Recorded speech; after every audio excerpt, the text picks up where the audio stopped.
চিল্লা দিয়ে আলিম হওয়া যায় না, কিতাব পড়তে হয় উস্তাদের কাছে, মাদ্রাসায় যাইয়া কিতাব পড়তে হয়, উসুল পড়তে হয়, বালাগত পড়তে হয়, মান্তিক পড়তে হয়, তাফসীর পড়তে হয়, তাসাউফ পড়তে হয়, আকাইদ পড়তে হয়, আরো যত জ্ঞান আছে সব পড়তে হয়। পড়ার পর তারপর একজন লোক তাফাক্কুহ ফিদ্দীন হাসিল করতে পারেন। গাঁটটি মাথায় নিয়া দেশে দেশে ঘুরে সুবহানাল্লাহ তাসবিহ মেরে আলিম হওয়া যায় না।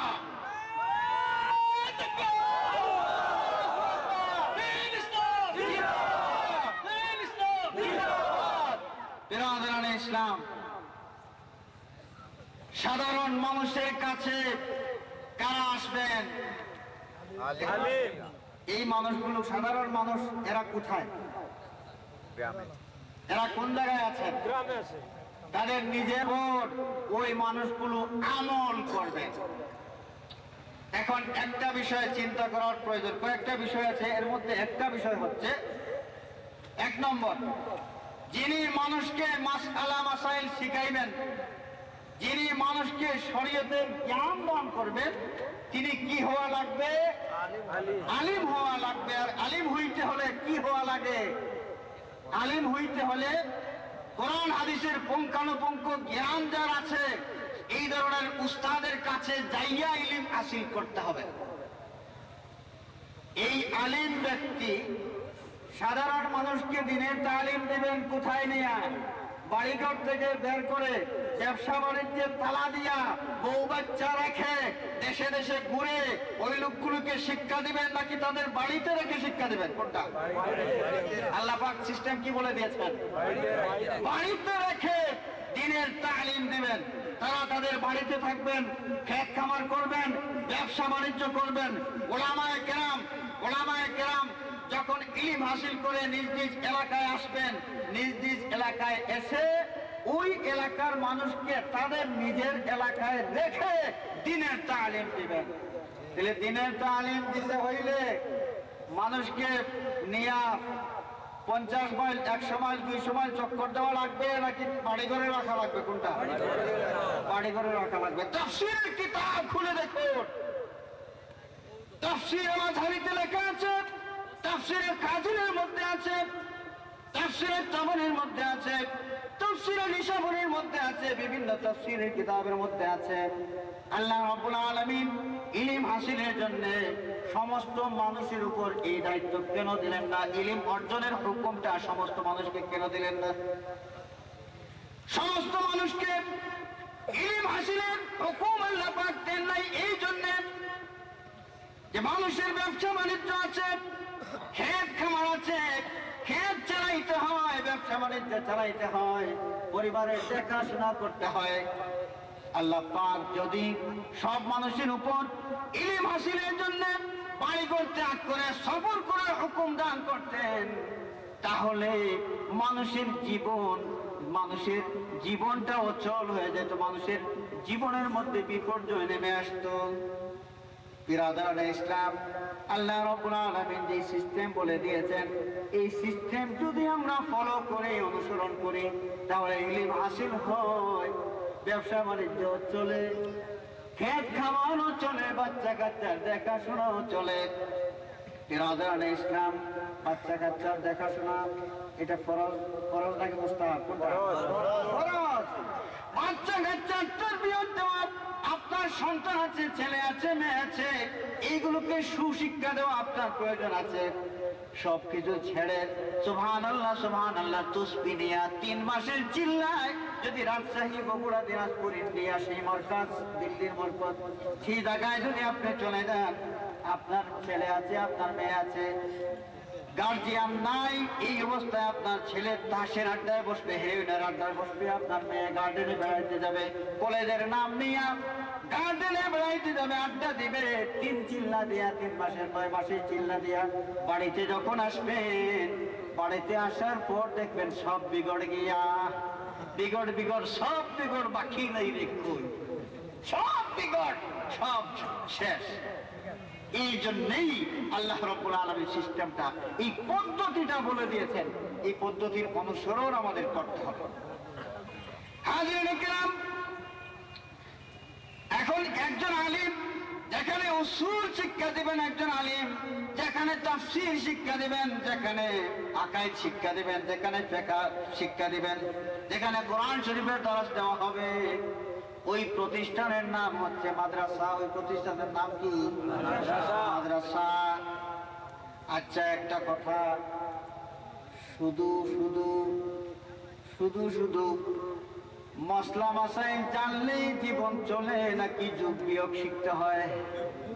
যোগ বিয়োগ শেখা লাগে, অঙ্ক শেখা লাগে, বিজ্ঞান শেখা লাগে।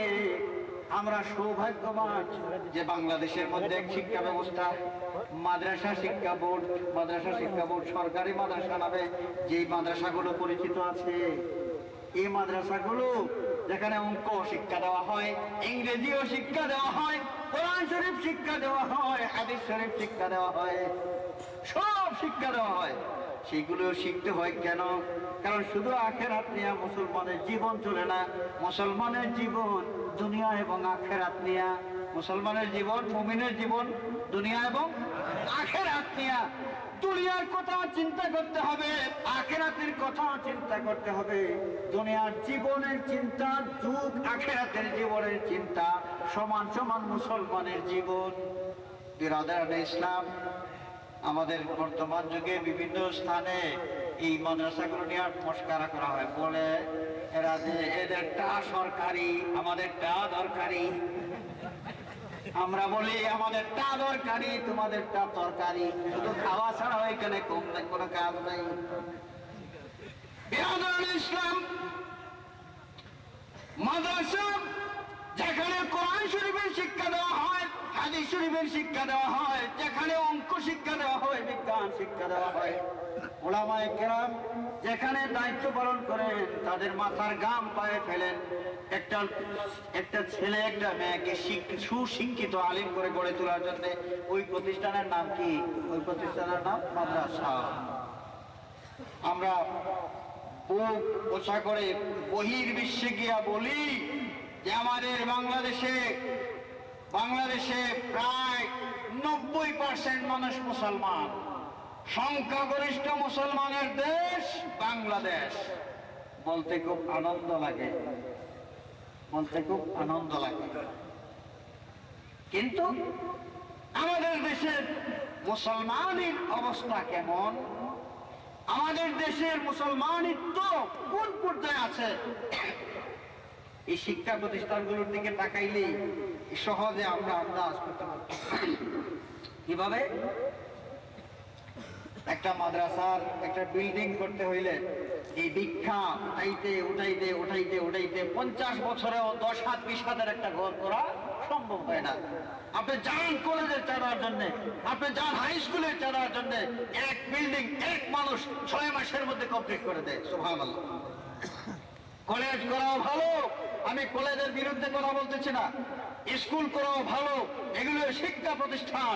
কিন্তু আমার কথা হচ্ছে যেখানে মুসলমান, সংখ্যাগরিষ্ঠ মুসলমানের দেশ বাংলাদেশ, সেই দেশে মানুষের মানসিকতা কেমন?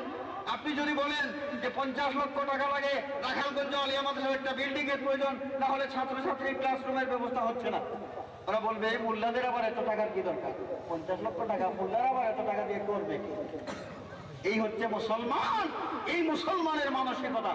বিরাদারানে ইসলাম, ইসলামী শিক্ষা, দ্বীনি শিক্ষা, যেই শিক্ষার জন্য আল্লাহ রাব্বুল আলামিন হুকুম দিয়েছেন, যেই শিক্ষা আল্লাহ পাক ফরজ করে দিয়েছেন, রাসূল পাক সাল্লাল্লাহু আলাইহি ওয়াসাল্লাম যেই শিক্ষা অর্জনের জন্য গুরুত্ব আরোপ করেছেন, সেই শিক্ষার আধার, সেই শিক্ষার খনি, সেই শিক্ষার প্রতিষ্ঠান, এই মাদ্রাসাগুলোর অবস্থার উন্নতি যদি না করা যায়, তাহলে দ্বীনি শিক্ষা আস্তে আস্তে মদিনার দিকে বিদায় নেবে। এই মদিনার থেকে দ্বীনের আলো উদ্ভাসিত হয়েছে, প্রজ্বলিত হয়েছে।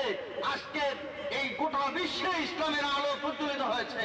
দ্বীনি শিক্ষা যদি, দ্বীনি শিক্ষা প্রতিষ্ঠান এগুলো যদি স্তীমিত হয়ে যায়, নিবু নিবু করে, দ্বীনের শিক্ষাও ঠিক সেইভাবে নিবু নিবু করবে। নিত্যে নিত্যে এই ভারত সাগর পাড়ি দিয়া একদম সোজা মদিনা শরীফ চলে যাবে। হাজিরিন কেরাম, হযরত ফুলতলী সাহেব কিবলা নালায়ে কলন্দরের মধ্যে আফসোস করে একখানা শের তিনি বলেছেন যে আমরা মুসলমান সংখ্যাগরিষ্ঠ এই বাংলাদেশের মানুষ, কিন্তু আমাদের এখানে ইসলাম মুসলমানিত্বের কি অবস্থা। হযরত সাহেব কিবলা বলেছেন,